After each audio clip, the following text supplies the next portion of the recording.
Adelante. No va a quedar también la grabación, pero van a tener todas las noticias, ¿va? Bueno, pues vamos a empezar. Muy buenas tardes a todos. ¿Qué vamos a ver el día de hoy?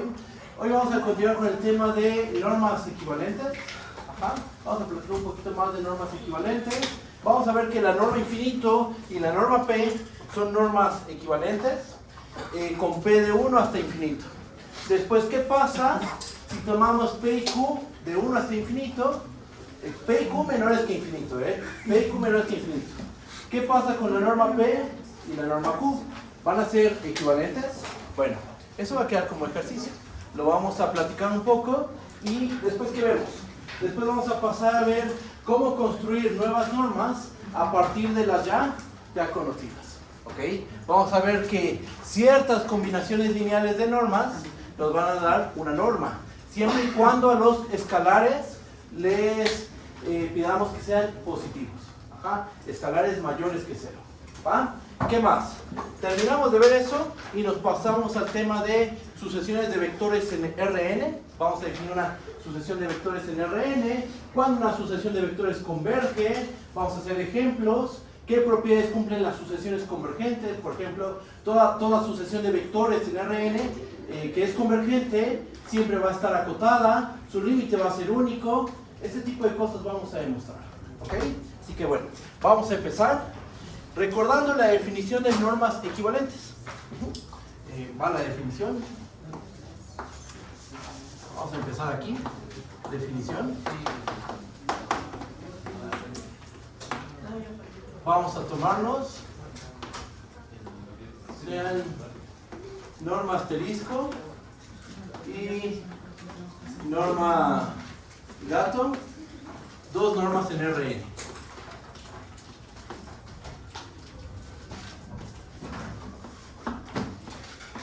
Decimos que son equivalentes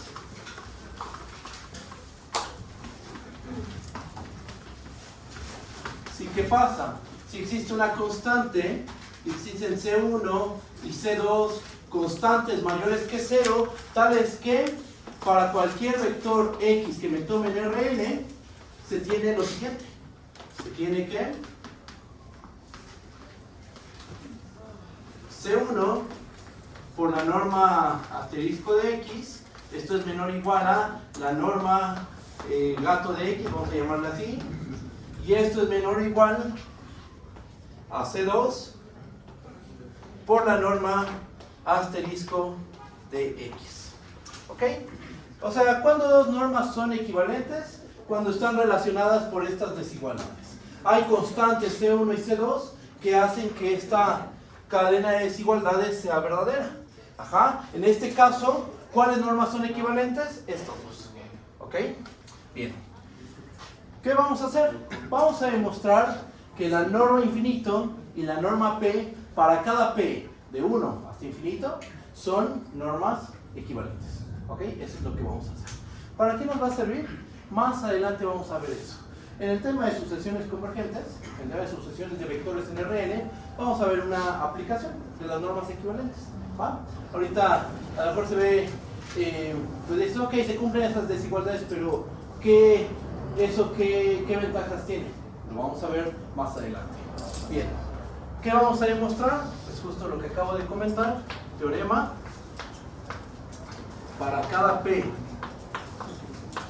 de 1 hasta infinito, norma P y norma infinito son equivalentes.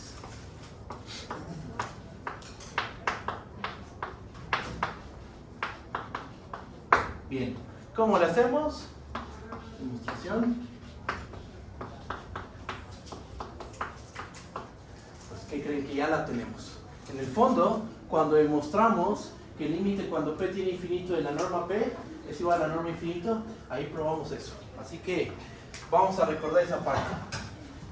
Cuando demostramos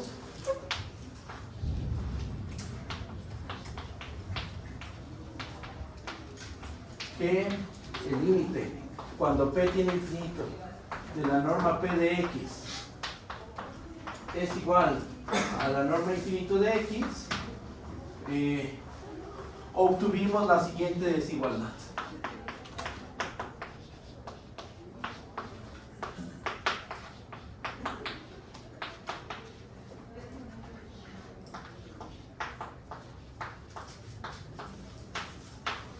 Obtuvimos la siguiente desigualdad. Acuérdense, ¿qué hicimos en esa ocasión? Tomamos norma P de x y vimos que esto era menor o igual a n a la 1 entre p por norma infinito de x. Basta con que chequen las notas. Llegamos a esta desigualdad por arriba y por abajo llevamos que esto es mayor o igual a la norma infinito de x. Ajá. Vean esta desigualdad y vean lo que dice la definición de normas equivalentes. Para que dos normas sean equivalentes, debe haber constantes C1 y C2 mayores que 0, tales que para cualquier vector de Rn se satisface esta cadena de desigualdades. ¿Sí o no? Norma infinito y norma P tienen esa virtud. ¿Cuál es la constante que va de este lado? La constante 1. Ajá, aquí tenemos que esto es, una vez la norma infinito de x menor o igual a norma p menor o igual a esta constante por la norma infinito de x. Entonces, si C1 lo tomamos como la constante 1 y C2 lo tomamos como n a la 1 entre p, entonces tenemos que C1 por la norma infinito de x es menor o igual a norma p de x y esto es menor o igual a n a la 1 entre p por norma infinito de x. Ok, C2, aquí C2. Para todo x en Rn. Ya probamos esto, en el fondo lo probamos cuando demostramos que el límite cuando p tiene infinito en la norma p de x es la norma infinito de x, probamos esta cadena de desigualdades. ¿Y eso qué significa? Esa cadena de desigualdades que nos está diciendo que ese par de normas, la norma p y la norma infinito, son equivalentes. Y aparte esto es válido para cada p de 1 hasta infinito. O sea, lo que tenemos es que, por ejemplo, norma 1 y norma infinito son equivalentes. Norma 2 y norma infinito son equivalentes. Norma 3 y norma infinita, etcétera, ¿no? Eso es lo que hemos demostrado. Y dentro de la prueba de que cuando p tiene infinito, norma p converge a norma infinita. ¿Cómo lo ven? ¿Está bien? ¿O hay alguna duda? ¿Cómo vamos? ¿Bien? Ok. Entonces, voy a borrar esta parte del pizarrón. En un segundo. De veras, que bueno, ya me acordé. Hoy mando la guía, ¿va? Hoy les mando su primer guía del curso. Cualquier duda me pueden decir, ajá, lo podemos checar y bueno, ojalá sea de su agrado y la disfruten mucho. Voy a borrar aquí.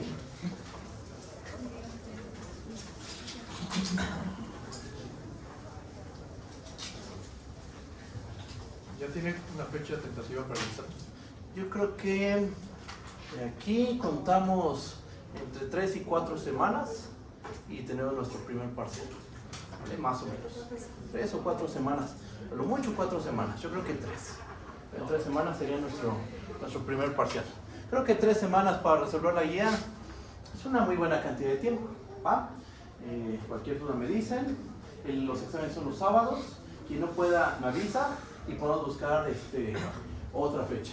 Se ponen de acuerdo con el ayudante y bueno, esa es la dinámica que hemos seguido en los demás cursos. Te escucho. Una semana. Una semana. Mínimo una semana. Sí, no, porque ha pasado que nos avisan un día antes, pero yo creo que no. Bueno, a mí no me parece correcto que un día antes nos avisen que no voy a poder. Ajá. Yo creo que una semana, 5 días. Es correcto, ¿va? Nos avisan y buscamos la manera de que hagan el examen otro día, ¿va? Lo ideal, bueno, lo que nosotros esperamos es que la mayoría de ustedes hagan el examen el sábado. ¿Cuánto dura? Y es que, ¿por qué es el sábado? Porque, pues, sí se requiere algo de tiempo para lograrlo resolver. Entre 3 horas y media. Ajá. Entonces, para que tengan una buena cantidad de tiempo, por eso es que se hace el examen los sábados. ¿Va? ¿Listos? Bien. Entonces ya tenemos que estas normas son equivalentes. Norma P y norma infinito van a ser equivalentes. ¿Va? ¿Qué pasa con norma P y norma Q cuando P y Q se mueven de 1 a infinito? Vamos a escribir el teorema. Este teorema va a formar parte de los ejercicios de la guía. Ajá. ¿Qué dice? Pues si P, Q se mueven de 1 hasta infinito con P distinto de Q, entonces norma P y norma Q son equivalentes.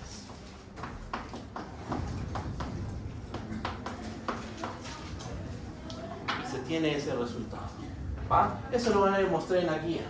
Nosotros, yo creo que sí, nosotros después vamos a probar un resultado mucho más general. Cualquier par de normas en Rn siempre van a resultar ser equivalentes. No solo las normas P y las normas Q, no, cualquier par de normas que te tomes siempre van a resultar ser equivalentes. Borro esta parte.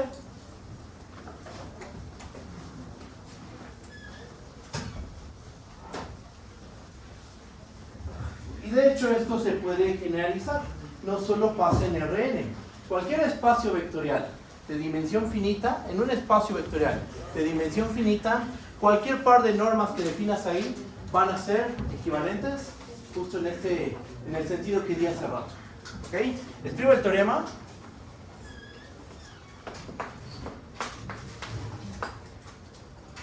En Rn, y aquí en paréntesis pongo en V, un espacio vectorial, en Rn,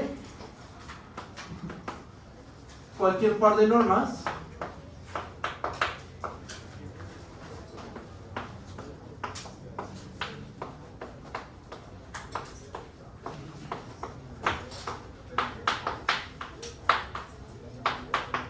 son equivalentes. Claro, el espacio V, como les dije, tiene que ser de dimensión finita.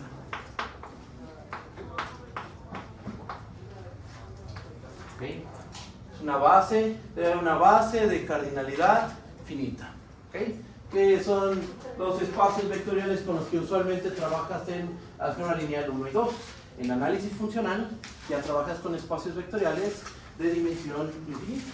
Ajá. Como los espacios LP, por ejemplo, espacios de funciones continuas. ¿Okay? Y bueno, vamos a probar eso en algún momento usando compactos, usando continuidad. Probaremos ese resultado, pero más adelante todavía falta mucho camino por recorrer.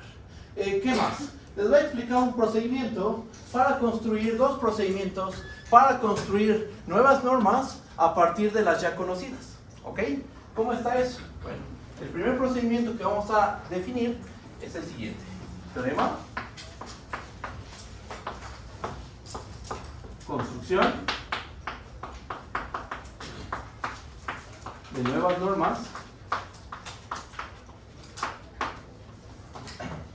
a partir de las ya conocidas.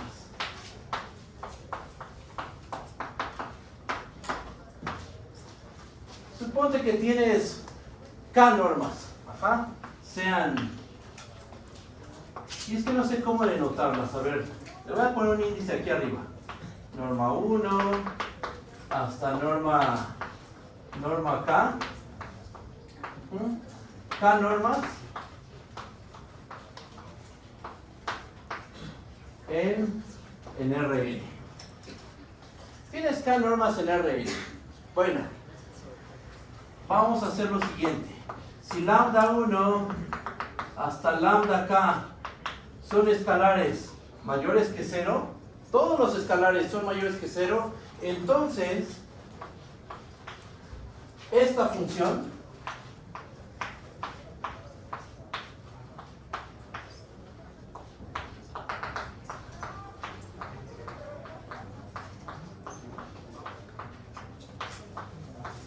es una norma.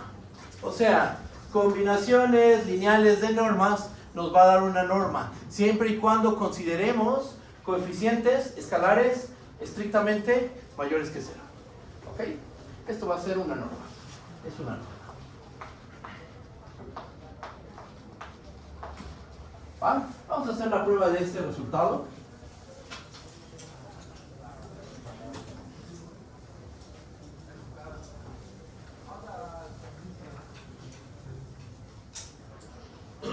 Demostración.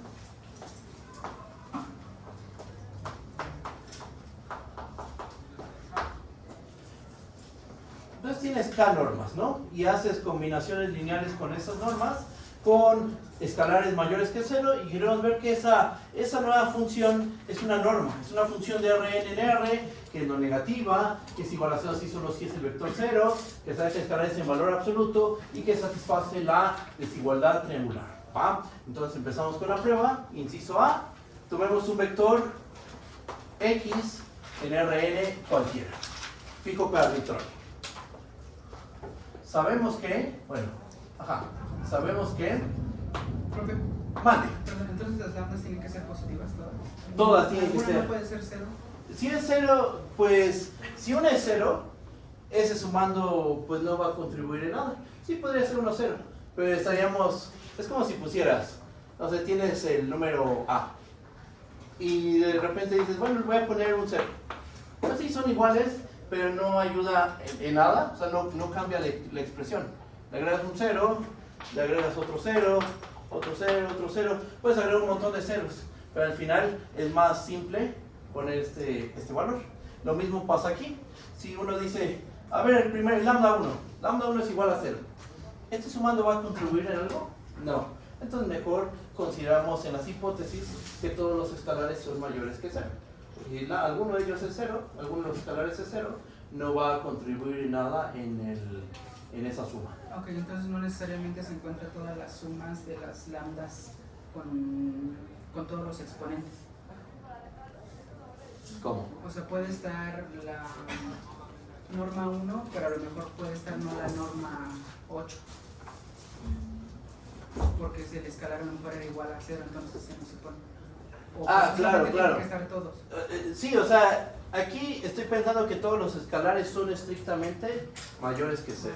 Entonces es lambda 1 por norma 1, lambda 2 por norma 2, lambda 3 por norma 2. O sea, ningún escalar ninguno de los sumandos va a ser 0. Eso es lo que estamos pidiendo. Que ningún escalar sea 0. ¿Vale? Y aparte, estas no son las normas 1 que definimos en la semana pasada. Son cualesquiera normas. Las enumeré y esa combinación nos va a dar una norma. ¿Va? ¿Alguna otra duda? ¿No? Entonces, tomamos un punto en Rn. ¿Qué sabemos? Sabemos que para cada i igual a 1 hasta acá, norma i de x, esto es mayor o igual que 0. ¿Por qué? Porque esta función es una norma. ¿Ok? Ahora, ¿qué vamos a tener? Que para cada i igual a 1 hasta acá, si le multiplico el escalar lambda i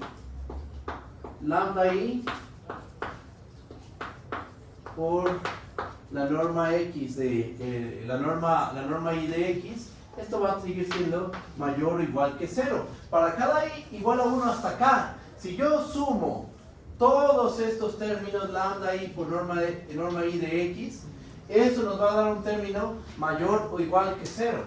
Entonces, si aquí sumando, ¿qué es lo que nos va a quedar? Nos va a quedar la suma desde i igual a 1 hasta acá, de lambda i por la norma i de x. Esto va a ser mayor o igual que 0. Entonces, esta función acabamos de demostrar que es no negativa. Tomamos un vector en Rn arbitrario. Tomamos cualquier vector en Rn. ¿Y qué demostramos? Que esta suma siempre es no negativa. Listo. Ya tenemos que es no negativa esta función. Ahora, borro esta parte del pizarrón.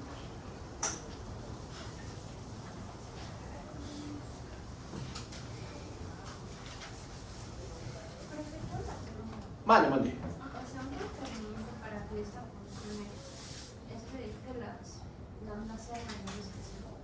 O sea, es como parte del requerimiento. Exactamente. Estamos exigiendo que todos estos escalares sean positivos. Todos son positivos por hipótesis.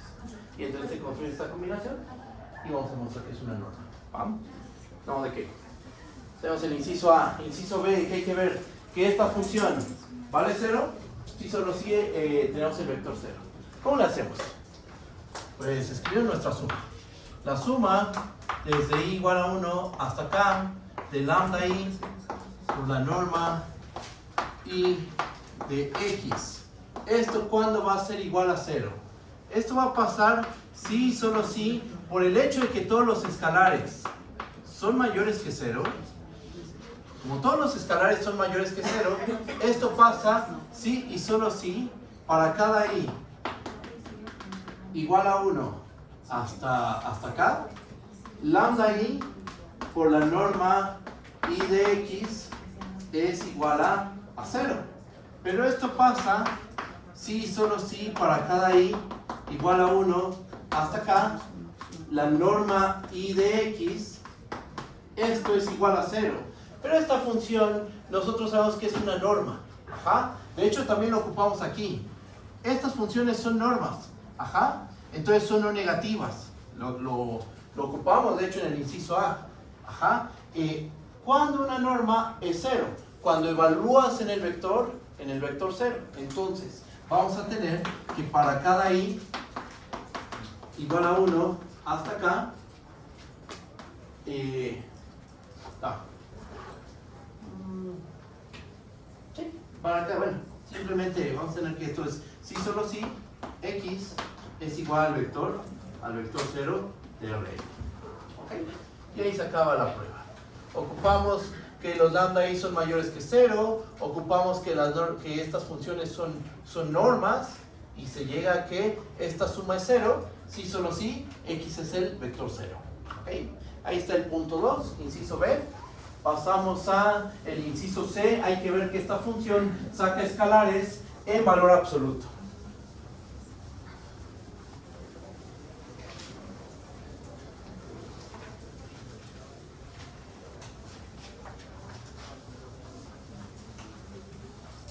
¿Qué hay que hacer?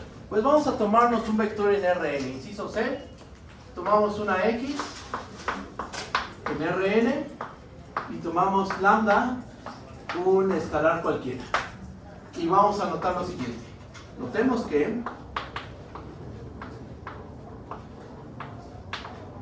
vamos a tomarnos la suma desde i igual a 1 hasta acá de el lambda i por la norma del vector lambda x. La norma i del vector lambda x. ¿Qué podemos hacer? Cada una de las funciones norma i sabemos que es una norma. Entonces, cada una de estas funciones saca este escalar en valor absoluto. ¿Ok? Vamos a ocupar ese hecho. Vamos a tener, por el hecho de que las funciones norma i son normas, vamos a tener que esto es igual a la suma desde i igual a 1 hasta acá de lambda i. Sacamos el escalar lambda, pero sale en valor absoluto, estamos de acuerdo. Multiplicado esto por la norma de x, la norma i de x. ¿Ok? Después, ¿qué hacemos?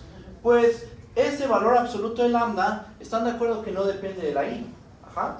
No depende de la i esta lambda. Entonces la podemos sacar de la suma. ¿Qué nos va a terminar quedando? Nos termina quedando que esto es valor absoluto de lambda por la suma desde i igual a 1 hasta acá de lambda i por la norma i del vector x. Aquí cierro. Listo. Perdón, ¿puedes enseñar bajito de la norma? Aquí, las normas sí son normas, eso es lo que dice. Y con eso acaba la prueba, porque miren, empezamos tomando nuestra función evaluada en lambda x. ¿Y qué terminamos demostrando? Que eso es lo mismo a el valor absoluto de lambda por la función evaluada en el vector x. O sea, esta función saca escalares en valor absoluto. ¿Vale? Inciso C. Por último, inciso D. vamos a probar. El inciso B, ¿cuál era? Ese es inciso B. Inciso C. El inciso D que dice, vamos a ver que se satisface la desigualdad triangular. Por esta parte.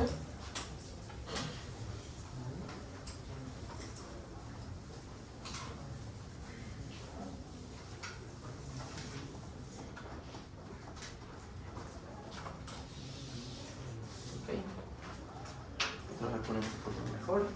Inciso D. ¿Qué hacemos? Pues queremos ver la desigualdad triangular. Ajá. Entonces vamos a tomarnos X y Y, dos vectores en Rn fijos para arbitrarios. Sean X y Y, dos vectores en Rn. Vamos a anotar lo siguiente. Notemos que y nos tomamos nuestra suma. La suma desde i igual a 1 hasta acá de lambda i por la norma y de quién, del vector x más el vector y. ¿Qué podemos hacer? Cada una de las funciones norma i, por hipótesis, es una norma en Rn. Entonces, esas funciones deben de satisfacer la desigualdad triangular. Vamos a aplicar desigualdad triangular en cada una de estas normas. Ajá. Aplicamos desigualdad triangular, usamos el hecho de que estas funciones son normas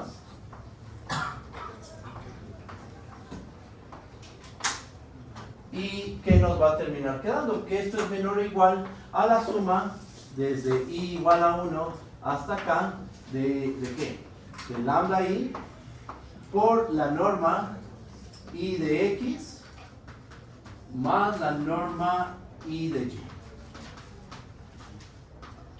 Aquí ponemos un corchetito. Sí, porque ese lambda i afecta tanto al primero como al segundo sumando. ¿Ok? Distribuimos ese lambda i y separamos la suma. ¿Qué nos va a terminar quedando? Nos termina quedando que esto es igual a la suma desde i igual a 1 hasta acá de lambda i por la norma i de x más la suma desde i igual a 1 hasta acá de lambda i por la norma i de y. Y con esto tenemos que se satisface la desigualdad triangular. Tomas tu función, evalúa en el vector x más y. Esta combinación lineal es tu función. La evalúas en x más y y acabamos de mostrar que la función evaluada en x más y es menor o igual que la función evaluada en x más la función evaluada en y. ¿Ok? Entonces con esto queda demostrada la desigualdad triangular. Y ya bueno, con todo lo que hicimos, hemos probado que esta función es efectivamente una norma. Vamos a concluir de este lado. Por lo tanto, la suma desde i igual a 1 hasta acá de lambda i,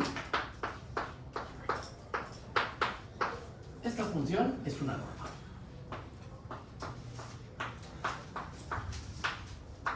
De Rn.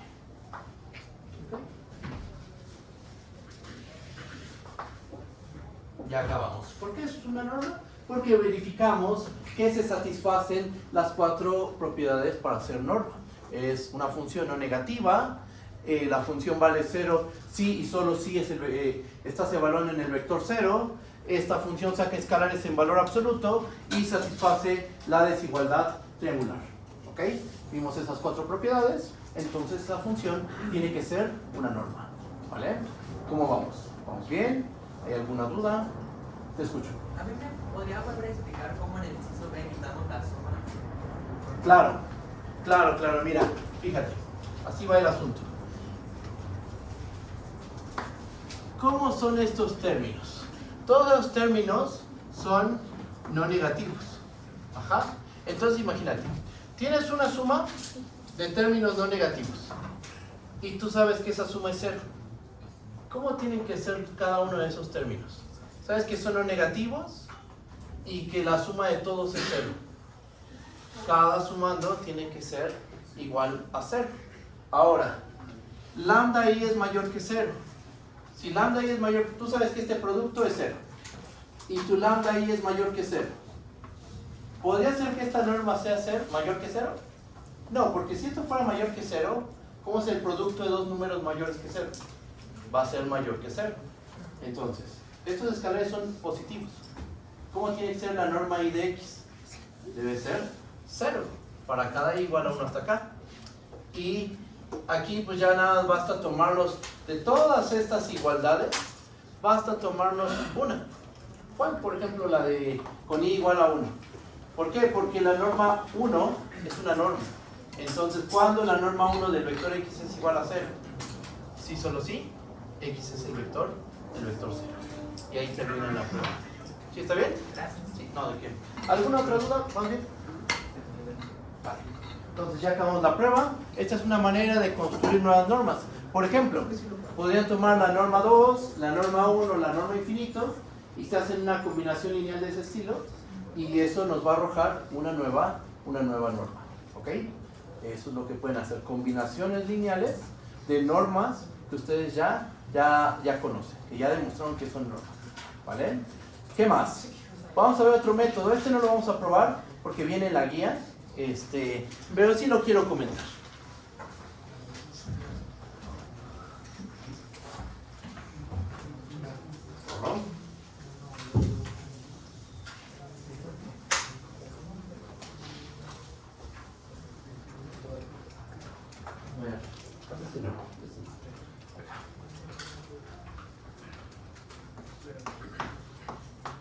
Teorema.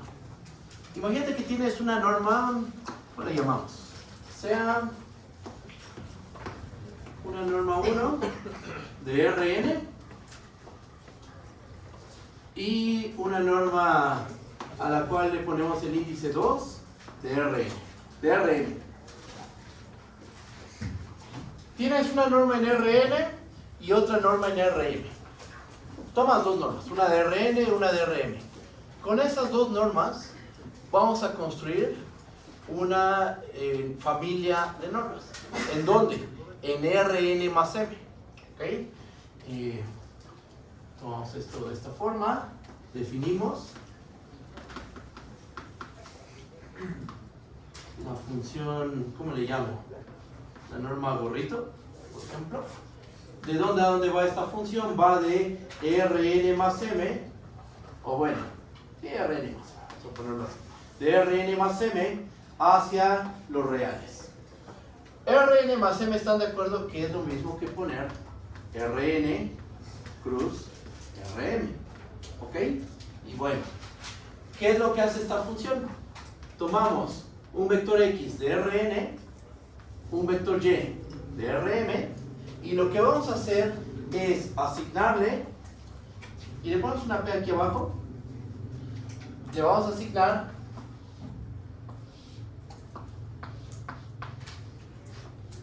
la norma, ¿cómo le llamé? 1 de x más la norma 2 de y. Ajá. La primera norma va a estar elevada a la p. No me va a caber, voy a mover esto un poco. Esta norma la elevo a la p. La otra norma también la elevo a la p.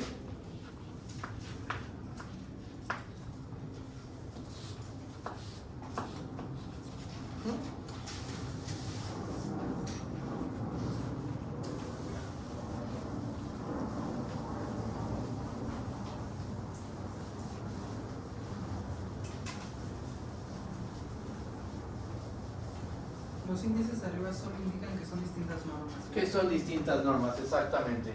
No es que esta sea la norma 1 de Rn, la que definimos al principio del curso, y esta no es la norma 2 o norma euclidiana. Es una norma de Rn, otra norma de Rm, y con ese par de normas, que pueden ser las que sean, nos construimos esta función por cada p de 1 hasta infinito. Fíjense, toma su vector en Rn más m, que eso es lo mismo que Rn cruz Rn. Entonces lo que tenemos aquí es una pareja, donde la primera componente está en Rn, la segunda componente está en Rm. ¿qué le vamos a asignar? Lo que le vamos a asignar a este vector en Rn más m va a ser la norma 1 de x a la p más la norma 2 de y a la p, y todo esto elevado a la 1 entre p. ¿Ok? Y lo que dice el teorema es que para cada p de 1 hasta infinito, esta función es norma de Rn más m. Ahí está. Se ve bastante complicado, pero en realidad es muy fácil, porque ustedes ya demostraron la desigualdad del triángulo para normas P. Ajá, esa es la clave. Ustedes ya demostraron la desigualdad del triángulo para normas P. Entonces, teniendo en cuenta eso, ya esto no debe ser complicado.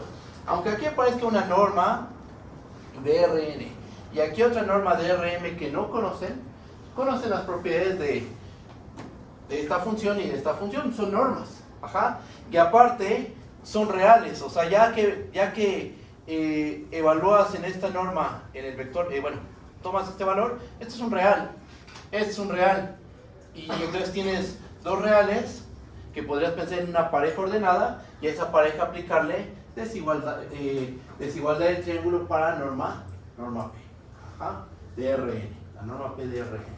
Esa es la clave, que ocupen la desigualdad de Minkowski en Rn, que es la desigualdad del triángulo para nuestras normas P, que vimos hace 2 sesiones, si no mal me equivoco. ¿Va? No es difícil, es un ejercicio que va a venir en la guía, lo comento nada más, y ya. ¿Ven?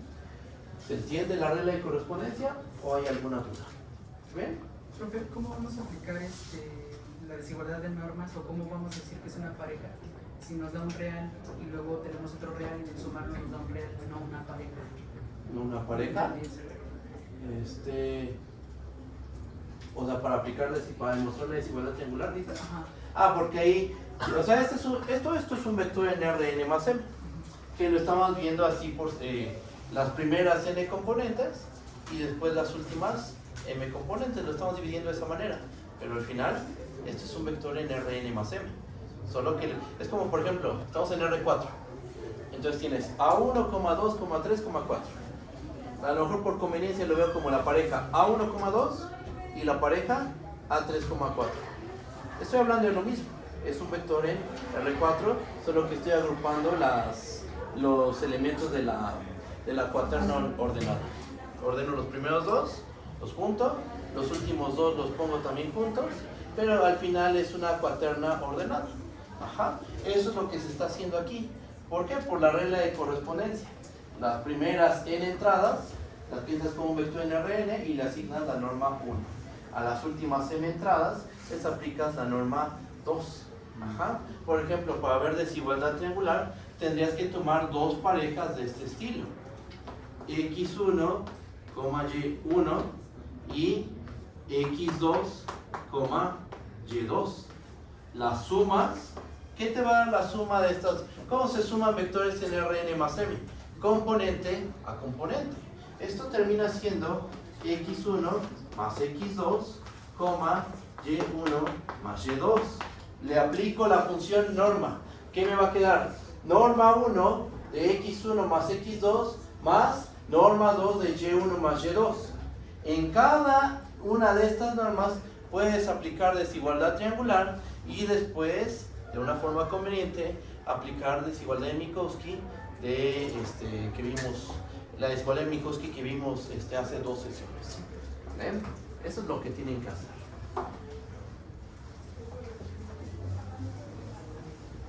¿Qué más? ¿Alguna otra duda? ¿Qué va? Entonces, con esto le doy fin al tema de normas. Más adelante platico un poquito más sobre métricas. Y lo que voy a hacer a continuación es empezar con un nuevo tema. Vamos a ver sucesiones de vectores en Rn. Muchos resultados que se ven en sucesiones de números reales se van a extender a vectores en Rn. Por ejemplo, un teorema muy importante es el teorema de Bolzano-Weierstrass. El teorema de Bolzano-Weierstrass en R, ¿qué dice? Dice que toda sucesión acotada tiene una subsucesión convergente. ¿Estamos de acuerdo? Ese resultado lo vamos a extender a Rn. Pero para ello hay que definir ¿qué es una sucesión acotada en Rn? Ajá, va a pasar que toda sucesión acotada en Rn posee una subsucesión convergente. ¿Es útil esto? Por supuesto que sí, es muy útil, porque con ese resultado vamos a poder demostrar que toda sucesión de Cauchy es convergente. También vamos a extender el concepto de sucesión de Cauchy a sucesiones de vectores en Rn. El concepto de sucesión de Cauchy ya se estudió para sucesiones de números reales. Lo vamos a extender. ¿Va? Y bueno, pues vamos a comenzar con el tema. Borro esta parte del pizarrón.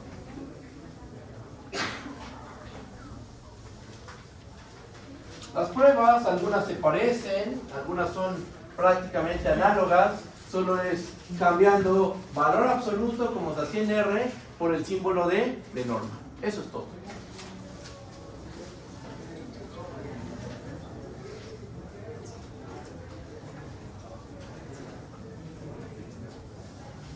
Vamos.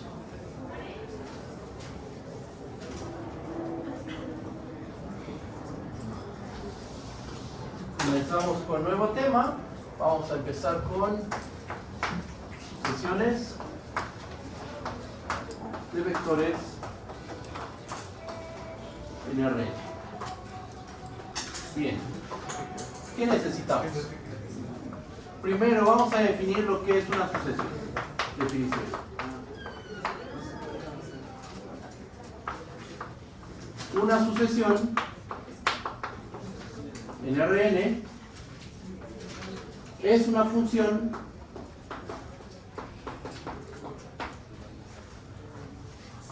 que vamos a denotar por f.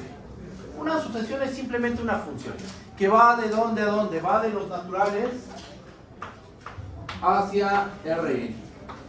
¿Okay? Eso es una sucesión.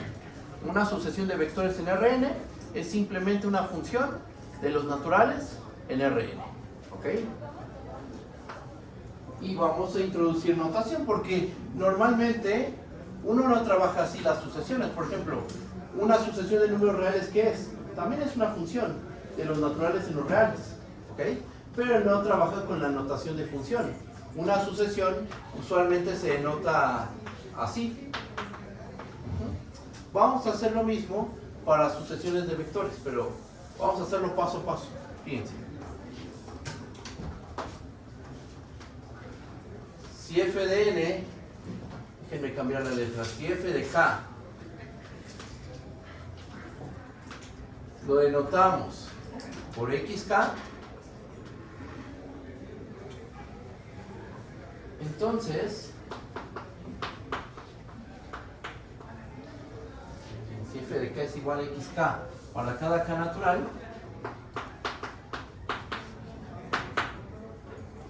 escribiremos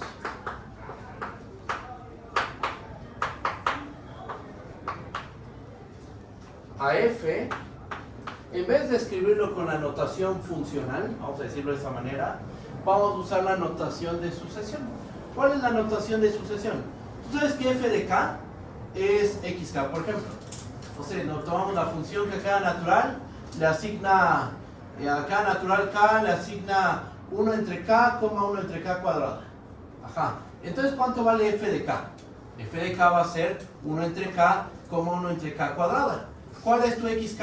Pues precisamente es 1 entre k, 1 entre k cuadrada. En lugar de escribirlo como función, lo que vamos a hacer es denotarlo así. xk con k igual a 1 hasta infinito. Esta notación es la que vamos a ocupar para denotar a una sucesión. ¿Ok? Y ahí está la definición de lo que es una sucesión de vectores en Rn. Un ejemplo. Borro esta parte del pizarrón.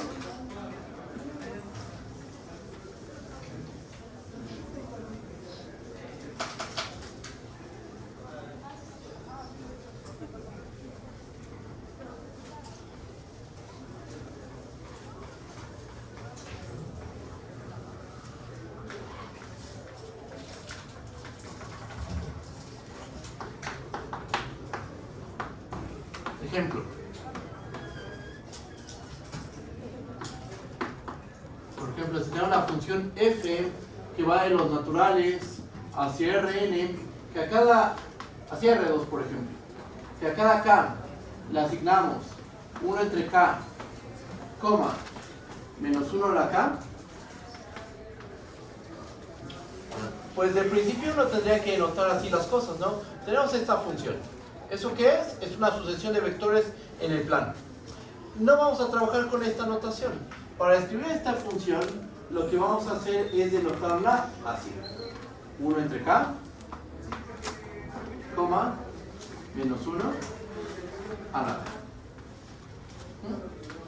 Con K igual a 1 hasta infinito. Esa es la notación con la que vamos a describir a una sucesión, ¿vale? Entonces, así vamos a trabajar. ¿Y qué es lo que sigue? Vamos a definir el concepto de convergencia.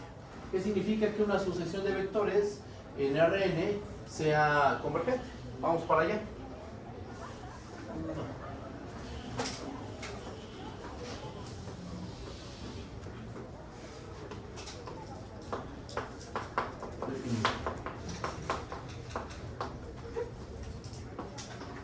Sean xk con k igual a 1 hasta infinito una sucesión de vectores en Rn. Sucesión de vectores en Rn. Y L, un vector en Rn. Decimos que la sucesión xk converge a L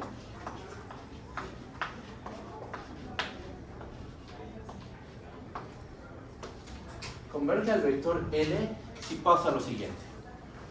¿Hay problema si borro esta parte? ¿No?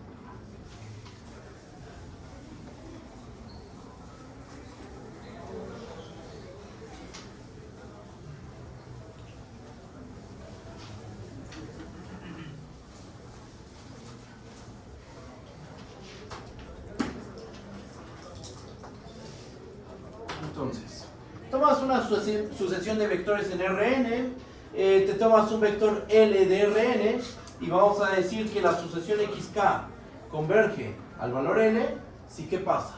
¿Sí? Para cada epsilon mayor que 0, tú puedes encontrar un instante n de epsilon, un natural, tal que si k es mayor o igual a n epsilon, entonces, ¿qué debe pasar? Que la distancia de xk a n se hace menor que epsilon. ¿Okay? Ahí está la definición de una sucesión convergente. ¿Va? Esa es la definición formal. ¿Qué debe pasar? Dado un número positivo, por pequeño que sea, siempre vas a poder encontrar un instante que depende de epsilon. No es lo mismo que tomes epsilon igual a 1 y encuentres un instante que cumpla todo esto, a que tu epsilon sea 1 entre 1000. Ahí a lo mejor el instante n de 1 no te va a servir. Tienes que encontrar un natural un poco más grande, o mucho más grande tal vez. ¿Ah? Entonces, cambias la epsilon, cambia ese instante. Y por eso es que le pongo aquí la epsilon, n de epsilon, ¿ok? Hay una dependencia. Y este instante, ¿qué cumple? Tiene la virtud de que si tomas una k, un índice k, mayor o igual a n epsilon, entonces va a ocurrir que la distancia de xk a n es menor que epsilon. ¿Okay? Geométricamente, ¿esto cómo se ve? Esto vamos a interpretarlo con la norma 2, la norma euclidiana, la norma usual, la norma que se estudia en geometría analítica. Geométricamente, ¿esto cómo se ve? Y vamos a hacerlo en dimensiones bajas. Vamos a R2. Entonces, tu sucesión de vectores, ¿cómo se ve? Pues son un montón de puntos que están en el plano, ¿no? X1, después a lo mejor aquí tienes a X2, X3, y entonces cada vez se van pegando, no sé, más a este puntito, aquí, L. Ok. ¿Qué nos dice la definición? Damos una epsilon mayor que 0. La epsilon, ¿cómo la podemos visualizar? Como un radio de una circunferencia. Tomamos una circunferencia centrada en L. Ajá, ¿de qué radio? De radio epsilon. ¿Okay? Según esto está centrado en L. Aquí tenemos un radio epsilon. ¿Y qué va a pasar? Hay un instante a partir del cual a lo mejor X1 queda fuera de esta bolita de radio epsilon con centro en L. Después X2 también. X3. Pero a partir de cierto instante, no sabemos cuál, depende de la sucesión que estemos trabajando, pero hay un instante a partir del cual todos los términos de la sucesión distan de L menos que epsilon. Que eso geométricamente se traduce en que todos los términos de la sucesión van a caer dentro de esa bolita a partir del instante n epsilon. ¿Ok? Entonces, la epsilon, ¿cómo se interpreta? La epsilon se interpreta como un radio, ajá, de un disco que está centrado en L. Tomas un disco centrado en L. ¿De qué radio? Del radio que tú quieras. Selecciona un radio epsilon. Puede ser un radio chiquitito, ¿ok? Centrado en L. Por pequeño que sea, hay un momento a partir del cual todos los términos de la sucesión caen dentro de ese disco, ¿okay? De esa bolita. Si eso pasa para cualquier epsilon mayor que 0, entonces vamos a decir que la sucesión xk converge al vector L. ¿Okay? Voy a terminar voy a completar la definición. En tal caso,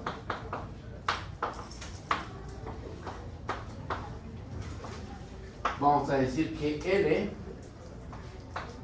es el límite cuando k tiene infinito del vector x, de la sucesión de vectores xk. ¿Vale? Epsilon, que denota el radio de un disco centrado en L.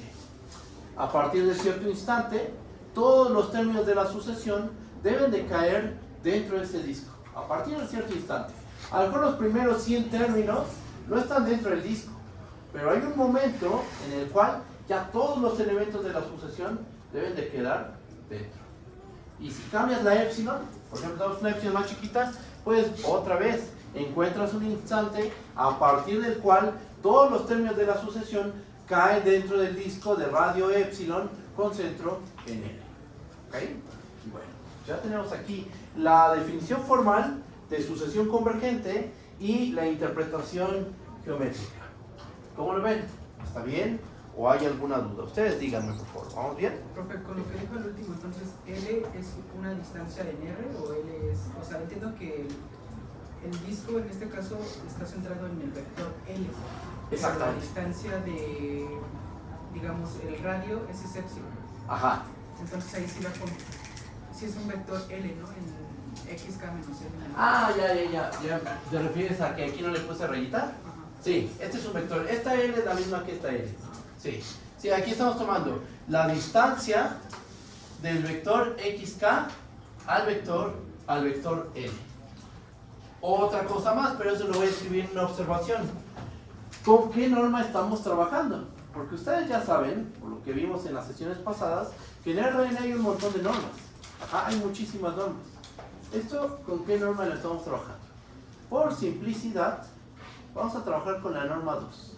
Pero en realidad, no importa qué norma tomes, los resultados van a ser, se van a demostrar de la misma forma. Bien, ¿de qué es norma 2?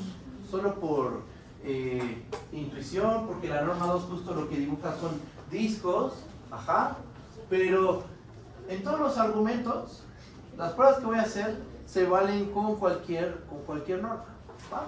Para darle simplicidad, para que se vea un poquito más geométrico, trabajemos con la norma 2, ¿ok? Voy a borrar esta parte.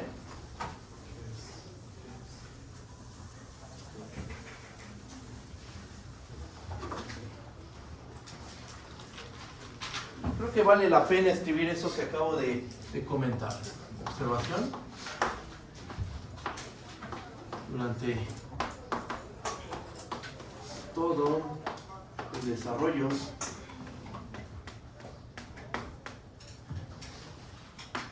del tema de sucesiones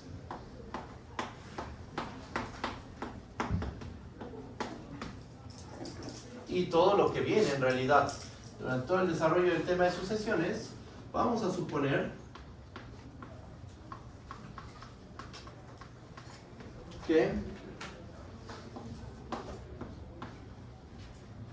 esta norma es la norma euclidiana. Es decir,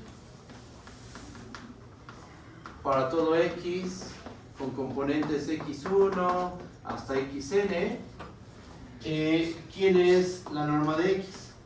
Salvo que se diga lo contrario, claro. Si se dice lo contrario, bueno, pues ahí trabajamos con la norma que nos diga el ejercicio, el problema, el teorema, lo que sea, ¿no? Esto es la raíz cuadrada de la suma desde y igual a 1 hasta n de xy al cuadrado. ¿Ok?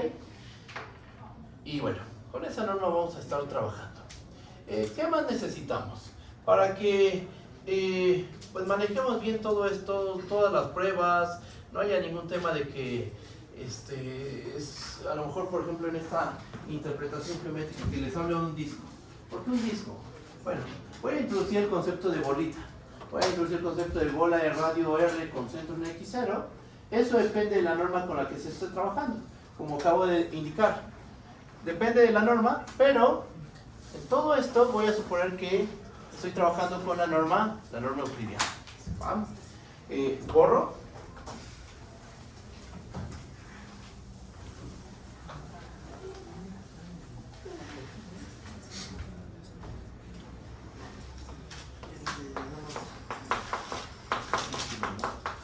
Y lo que voy a hacer a continuación es definir el concepto de bola abierta, bola cerrada y esfera. La esfera de radio R, la bola de radio R, la bola cerrada de radio R, centradas en un punto. ¿Va? Sea x0, un punto en Rn y R mayor que 0. Definimos. Y vamos a definir tres conjuntos. Inciso A. Vamos a definir la bola de radio R con centro en x0. ¿Quién es este conjunto? Van a ser todos los puntos en Rn, tales que la distancia que hay del vector x al vector x0, esto resulta ser menor que R. Menor estricto que R, ¿ok? También definimos la bola cerrada. La bola cerrada de radio R con centro en x0, ¿esto cómo se define? Lo definimos como el conjunto de puntos en Rn, tales que la distancia de x a x0 va a ser menor o igual a R. Y por último, inciso C, vamos a definir la esfera de radio R con centro en x0 como el conjunto de puntos en Rn, tales que la distancia de x a x0 es precisamente igual a R.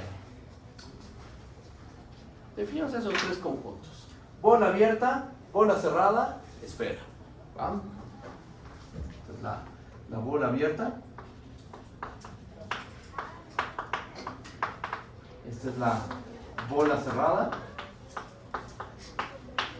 Y esta es la esfera de radio R centrada en x0.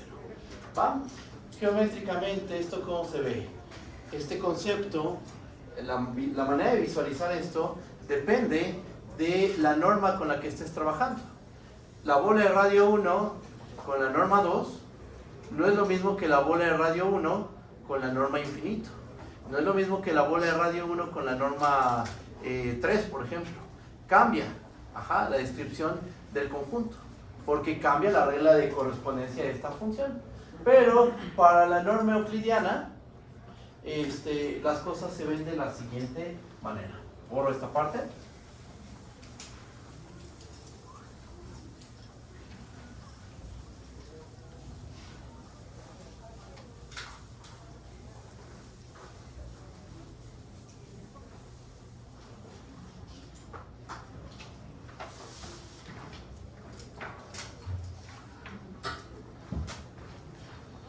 ¿qué es lo que tenemos? Pues, por ejemplo, con n igual a 2. Ajá. ¿Cómo se ve la bola de radio R con centro en X0? Geométricamente se ve así. Tu punto X0, no sé, aquí lo tenemos, por ejemplo. Ahora, dibuja un disco de radio R centrado en X0. Por ejemplo, ahí está. Y todo esto lo centro. ¿De qué radio la estás tomando? De radio R. ¿Ok? Y entonces, ¿con qué puntos te vas a quedar? ¿Los de afuera, los de adentro, de este contorno? ¿Cuáles considera la bola de radio R con centro en X0? Va a tomar todos los puntos de Rn cuya distancia X0 es menor estricta que R, es un menor estricto que R. Ajá. Entonces nos vamos a quedar con todos los puntos que quedan aquí adentro, todos estos puntos, salvo los que están en el contorno. Ah, los del contorno no, esto está punteado, vamos a ponerlo punteado. Ok, nos quedamos con esos. ¿Por qué? Porque estamos pidiendo un menor estricto. La distancia de X a X0 debe ser menor estricto que R. Los puntos que están en el contorno, en esos puntos justo la distancia de X a X0 va a resultar ser igual a R. ¿Vale? Ahora, ¿qué pasa si tomamos la bola cerrada? Si tomamos la bola cerrada, ahí ya cambian las cosas. El mismo dibujito es un disquito. Ajá. Pero aquí sí estamos considerando todo el contorno también. Ajá. Esto incluye el contorno. Aquí lo ponemos. Incluye el contorno. Y por último, ¿quién es la esfera de radio R con centro en X0? Aquí tenemos X0. Y justo lo que estamos considerando con la esfera de radio R con centro en X0 es toda la orillita. No estás considerando lo de adentro, tampoco lo de afuera, te estás quedando con la orilla, con esto. Precisamente. Solo te quedas con la orilla, solo la orilla.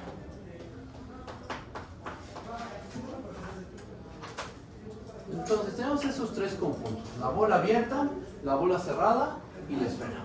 ¿Va? Aquí yo hice los dibujos correspondientes a la norma 2. ¿Ok? ¿Qué pasa? Y hoy podríamos hacer un análisis un poquito más cuidadoso. Esto lo vamos a hacer. ¿Qué pasa si cambias de norma? Pues va a cambiar el lugar geométrico. Porque si cambias de norma, esta condición se va a ver modificada. ¿Ok? Ya no es lo mismo poner que la distancia de X a X0 con la norma 2 sea menor que R, a que la distancia de X a X0 con la norma infinito sea menor que R. Son condiciones distintas. Y eso me va a generar conjuntos distintos. Ajá. Lo vamos a ver, vamos a tener una sesión de eso. Yo creo que en la sesión del sábado voy a ver qué es lo que pasa con cómo se ven las bolitas con diferentes normas, que por cierto, y ahora sí, este sábado la sesión se va a grabar. Ha habido problemas con la computadora, pero ya la sesión de este sábado ya la voy a grabar. Lo que es un hecho es que las notas de los sábados pasados las he subido al Classroom. ¿Va? Recuerden que en el Classroom se sube con toda la información del curso, notas, fechas de parciales, etc. ¿Va? Ahí voy a subir la guía también. ¿Va? Y bueno, pues ya. Esa es la bola de radio R, la bola abierta, la bola cerrada, la esfera. ¿Alguna duda? ¿Vamos bien? Ok. ¿Cómo podríamos escribir la definición de límite en términos de la bola abierta? Podemos escribirla de la siguiente manera. ¿Cómo vamos de tiempo? ¿Qué hora es? 5:20. 5:20. Ok, perfecto.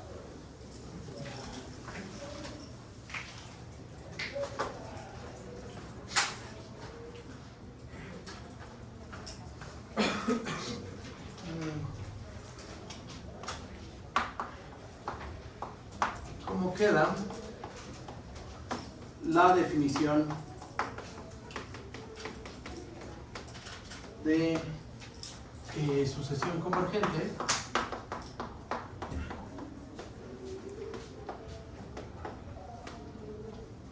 en términos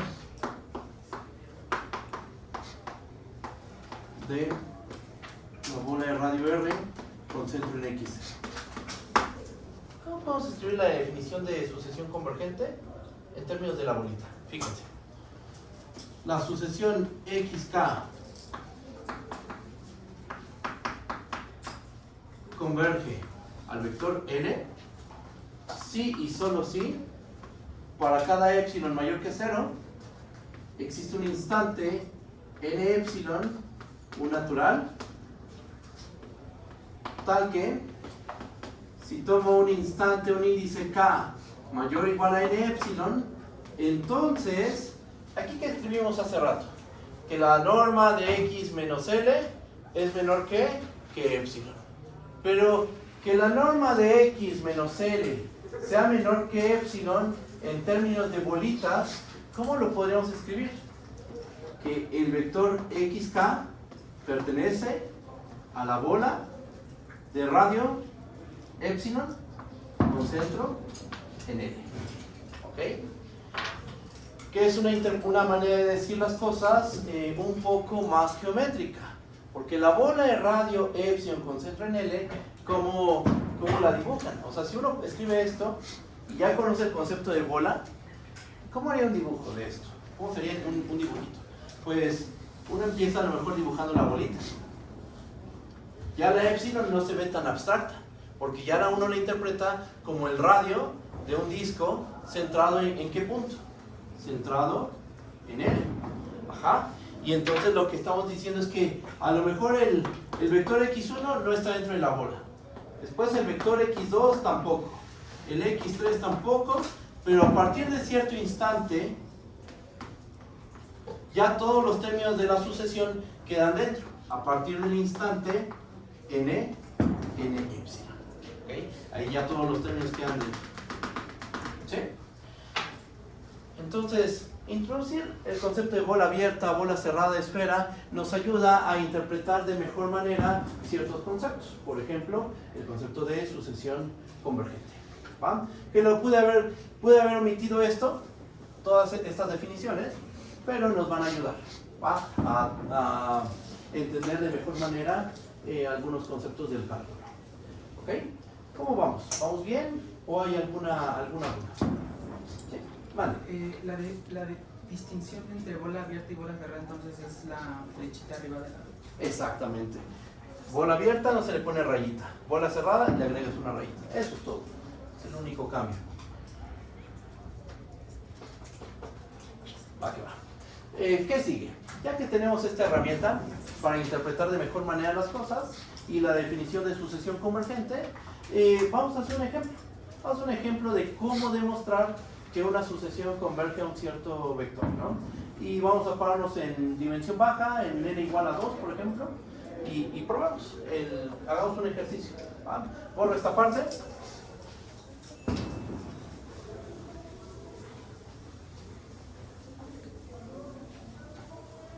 Después de eso probamos la unicidad de límite. Así como se probó en cálculo 1, en cálculo en una variable, también aquí tenemos que probar la unicidad de límite. Vamos, borramos.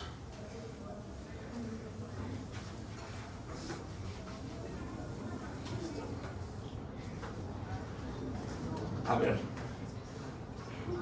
¿qué sucesión nos tomamos? Ejemplo 1. A ver, ¿cómo lo escribimos? Veamos que la sucesión, ¿cuál sucesión nos tomamos?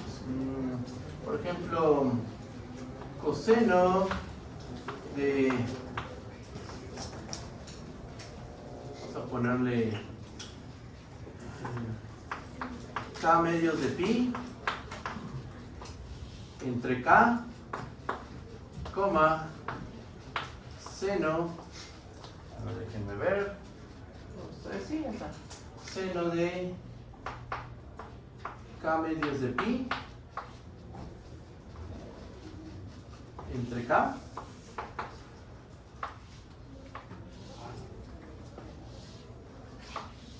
con K igual a 1 hasta infinito converge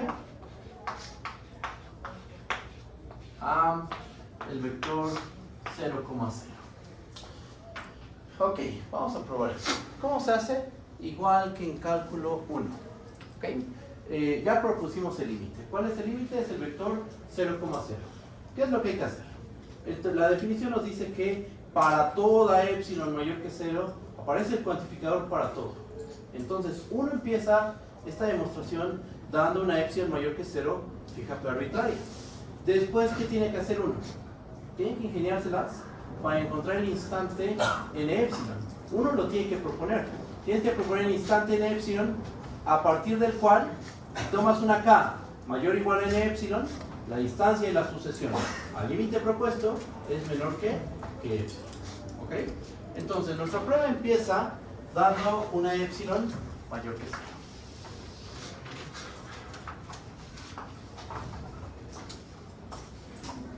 Sea epsilon mayor que 0. ¿Qué es lo que queremos demostrar?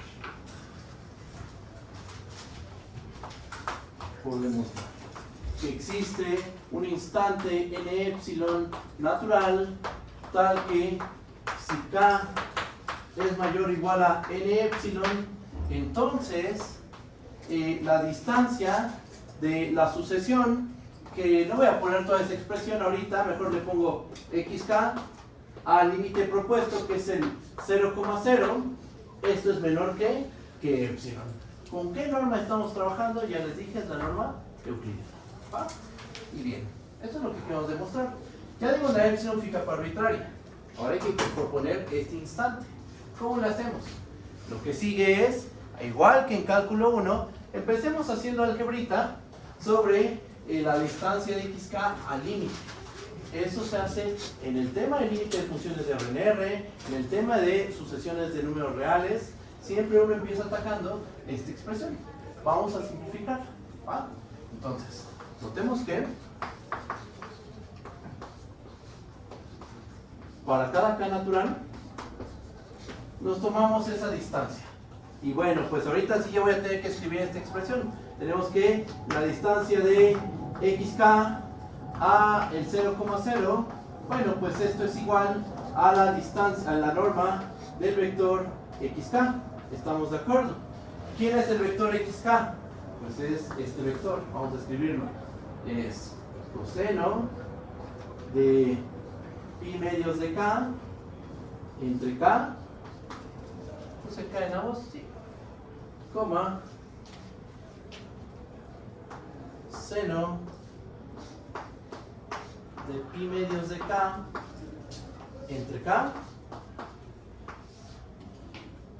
Y no hice la interpretación geométrica porque quiero que entiendan el procedimiento que se debe seguir de manera meramente algebraica, que eso es lo que realmente cuesta en cálculo 1.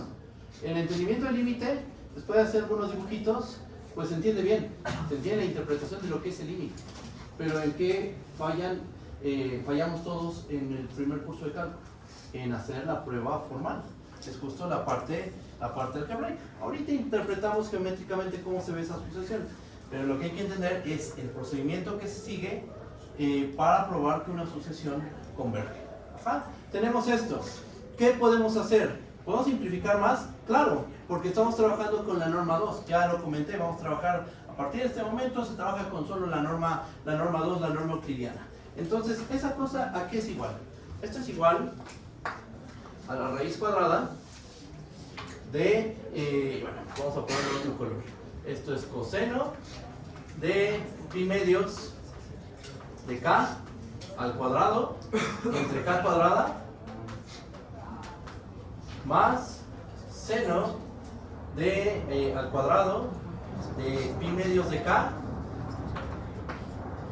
entre k cuadrada.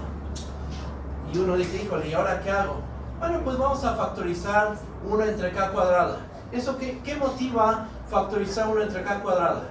Que uno sabe que coseno cuadrado más seno cuadrado es igual a 1. Para todo ángulo, Coseno cuadrado más seno cuadrado es 1. Si factorizo el 1 entre k al cuadrado, justo me va a quedar esa expresión. Ajá. Entonces, esto no me va a quedar aquí, así que me paso al otro lado del pizarrón. ¿Cómo lo podemos escribir?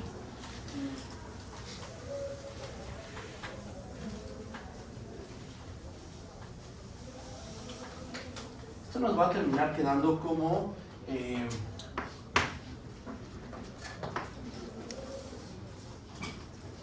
1 entre k al cuadrado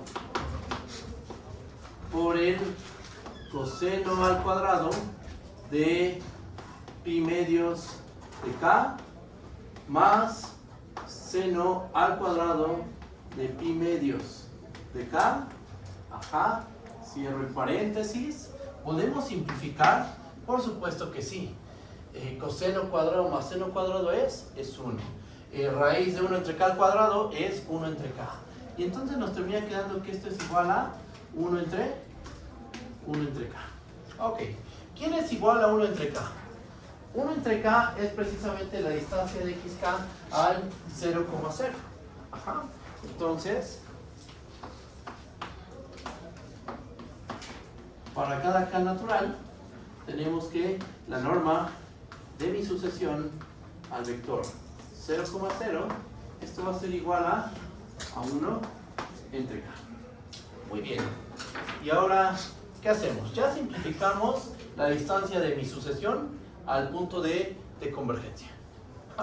Ahora, ¿qué podemos hacer? Recuerden que el objetivo es proponer el instante a partir del cual esta distancia es menor que epsilon. Nosotros sabemos por cálculo 1, y esto lo pongo en un corchete, nosotros ya sabemos, pongo como un recordatorio, que el límite, cuando k tiene infinito, de 1 entre k, ¿cuánto vale ese límite? Vale 0. ¿Ok? Entonces, tienes que la distancia de xk al vector 0,0 es 1 entre k. Y tú sabes que la 1 entre k converge a 0. ¿Qué vamos a hacer? Bueno, pues esto yo lo puedo hacer menor que epsilon. Claro, puedo encontrar un instante a partir del cual la 1 entre k se hace más chiquita que epsilon. ¿Por qué? Por este resultado de cálculo 1. Vamos a escribir eso. Borro esta parte del pizarrón.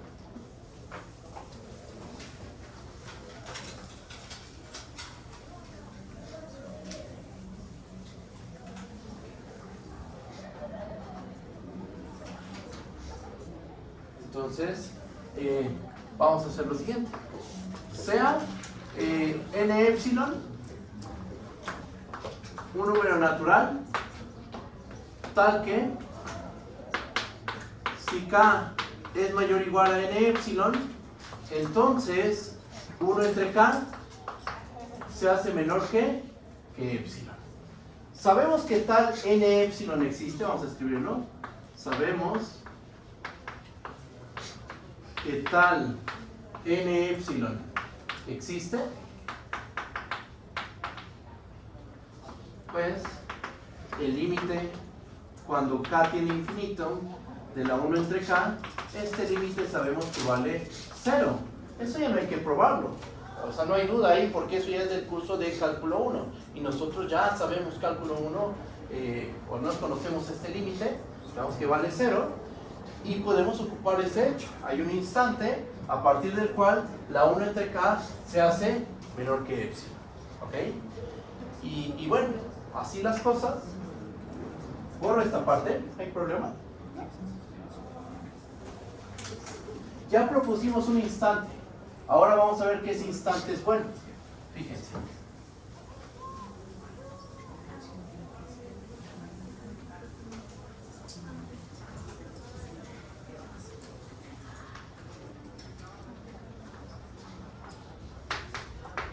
Así las cosas. Si tomo un k mayor o igual a n epsilon, entonces, fíjense lo que va a ocurrir. La distancia de xk al vector 0,0, ¿esto a qué es igual? Por el álgebra que hicimos al principio, sabemos que esto es igual a 1 entre k. Ahora, Por la manera en que tomamos el instante n epsilon, nosotros ¿qué sabemos?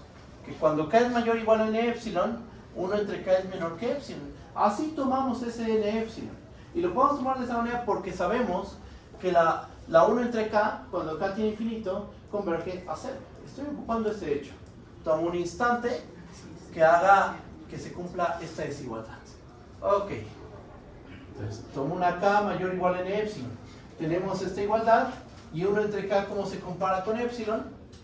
1 entre k es menor que epsilon. Por transitividad, tenemos que la distancia de xk al 0,0 resulta ser menor que epsilon, siempre y cuando tu k sea mayor o igual a n epsilon. ¿Cómo tomamos a epsilon? Fue cualquier número positivo, fue cualquier número mayor que 0. Tomamos un número epsilon mayor que 0 arbitrario y demostramos que hay un instante a partir del cual la distancia y la sucesión al punto de convergencia que nosotros lo propusimos como el 0,0, esta distancia es menor que epsilon. ¿Okay? Y ya, acabó la prueba. Aquí concluimos. Por lo tanto, la sucesión xk converge. También esta es una notación que se ocupa para describir convergencia. Nada más pones el késimo término de la sucesión, pones una flechita y pones el punto de convergencia, que en este caso es el 0,0, donde ¿quién es xk? Donde xk es esta expresión enorme, que es coseno y medios de k, coma, seno de pi medios de k entre k entre k. Ok, y listo. ¿Cómo lo ven? ¿Está bien? ¿O hay alguna duda? Ustedes digan, ¿vamos bien? Pues una sucesión sencilla. Ajá. Puse el mismo denominador, k y k. Para la siguiente sesión, aquí ponemos una p, aquí ponemos una q, donde p y q sean exponentes mayores que 0. Y el procedimiento es el mismo. Es un ejemplo simple, pero nos está diciendo el procedimiento, pero indica todo el procedimiento que se tiene que seguir para demostrar que una sucesión es convergente. ¿Vale? Más complicada, bueno, pues sí, hay algunos truquitos algebraicos que hay que hacer, eso es un hecho, pero el procedimiento es el mismo. Ajá. Entonces, bueno, ya, es el procedimiento que se sigue. Ahora, la interpretación geométrica. ¿Cómo se ve esta sucesión gráficamente? Voy a borrar esta parte del pizarrón. Profe, el P y el Q dijo es una extensión, ¿no?, generalizada de los fórmulas. Ah, sí, esto lo vamos a hacer mañana o en algún momento vamos a hacer este ejemplo. ¿Vale? Déjenme quitar esta P. Después lo vamos a hacer. ¿Ah? Por favor.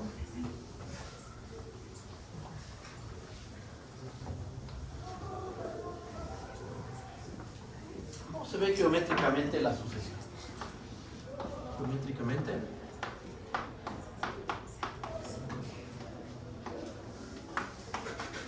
Bueno, a ver si me queda el dibujo, ¿eh? A ver, ¿cómo se ve esto? Pues vamos tomando puntitos. Con k igual a 1, k igual a 2 y ya después vamos a darnos cuenta del patrón que sigue esta sucesión. A ver, con k igual a 1, ¿cuánto vale el coseno de pi medios? Vale 0, ¿no? Seno de pi medios vale 1. Entonces, si nos fijamos solo en eso, en los puntos de la forma coseno de pi medios de k, seno de pi medios de k, lo que vamos a terminar dibujando es lo siguiente. Para k igual a 1, aquí tenemos a coseno de pi medios, seno de pi medios. Aquí se encuentra, a ver, esta es la unidad, más o menos es por aquí. Aquí está coseno de pi, seno de pi. Por aquí se encuentra coseno de 3 medios de pi, coma, seno de 3 medios de pi.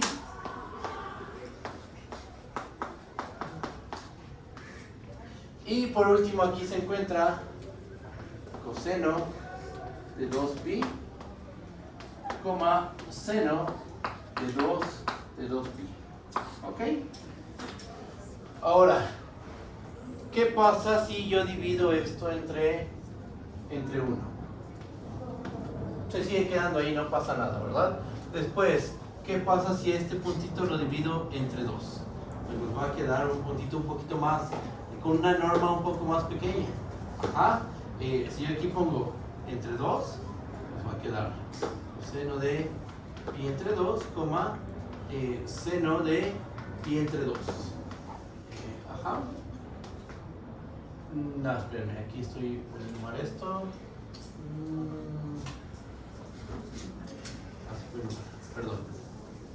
Esto nos va a quedar como coseno de pi, coma, seno de pi entre 2, Ándale, así ya. Ahí está, coseno de pi entre 2, coma, seno de pi entre 2.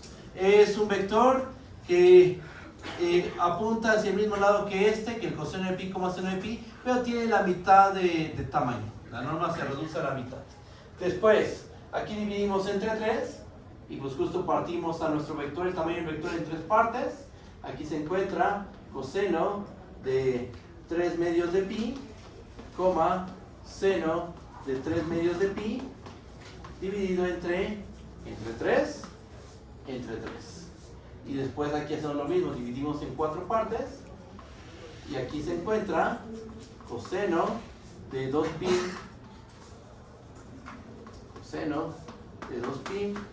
coma, seno de 2pi, y esto dividido entre 4. ¿Y por qué evalúo en pi medios, en pi, en 3 pi medios y en 2pi? Porque estos son los valores que vamos obteniendo aquí. Miren, cuando k es igual a 1, olvídense de esta acá abajo. Cuando k es igual a 1, tengo coseno de pi medios, coma, seno de pi medios. ¿Ok? Estoy en el polo norte. Ajá. Cuando k es igual a 2, tengo coseno de pi, coma, seno de pi, que nos encontramos en este punto. Ajá. Después, cuando k es igual a 3, tenemos coseno de 3 medios de pi, coma, seno de 3 medios de pi, que es el polo sur. Y después, con k igual a 4, tenemos coseno de 2pi, coma, seno de 2pi, que es este puntito de aquí. Ajá. Entonces, siempre vamos a estar parados en estos ejes. La sucesión se va a encontrar en estos ejes. Empieza aquí, después pasa por aquí, por aquí, por aquí, y cada vez lo que va a pasar es que va reduciendo su norma, su tamaño. Ajá. Luego, aquí, aquí, aquí, y entonces empieza a generar algo así como una tipo espiral, punteada, eso sí. ¿Ok? Esa es la interpretación geométrica de esta sucesión. Ajá. Se empieza a enrollar y se empieza a aproximar al vector 0. Ahí está la interpretación geométrica, y también hicimos la demostración formal de que esta sucesión realmente converge al vector 0,0. ¿Cómo lo ven? ¿Está bien? ¿O hay alguna duda? ¿Vamos bien? ¿Qué hora es? ¿Cómo vamos de tiempo? ¿Cuarto? Ok. Yo creo que le dejamos hasta aquí. Nos vemos mañana y empezamos a demostrar varias cositas acerca de sucesiones de vectores en RN. ¿Vale? Nos vemos. Bye bye. Gracias.